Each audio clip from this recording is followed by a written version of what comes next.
अस्थि पंचायत रे पंचायत स्तरीय सचेतनता शिविर बालियापाल ब्लॉक अंतर्गत अस्थि पंचायत ऑफिस निकट में बुधवार आम ओडिशा नवीन ओडिशा कार्यक्रम माध्यम अस्थि पंचायत विकास संपर्कित सचेतनता शिविर अनुष्ठित हो जाइछि। ग्रामांचल भित्तिभूमि विकास को राज्य सरकार प्राथमिकता देउछंती।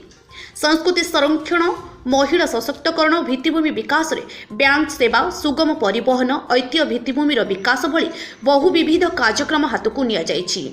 पंचायत स्तरीय सचेतनता शिविर आगामी दिन में 28 पंचायत रे आयोजन हेबो बोली गोष्ठी उन्नयन अधिकारी विनोद चंद्र पंडा मुख्य अतिथि भाव में जोगदे उपरोक्त मत व्यक्त करिसेंती।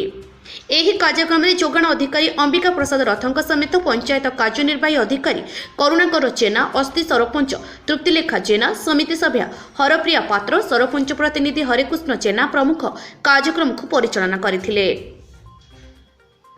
एमबीके, सीआरपी, एसएचजी वार्ड सदस्य स्थानीय लोके मध्य जोग देथिले।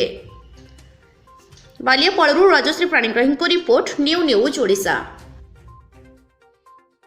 आज पंचायत स्तरीय सचेतनता शिविर अस्थि पंचायत अनुष्ठित होता है। गाँव लोक मैंने सब उपस्थित थे, पीआरआई मेंबर, सरपंच, तहसीलदार समस्त निजर अभियोग मत कले मुझे शुणिली और अभियोग ग्रहण कर निश्चित भाव में आगामी दिन में जो सरकार सुविधा सुजोग अच्छी निकट में पहुंचा पदक्षेप नेबू।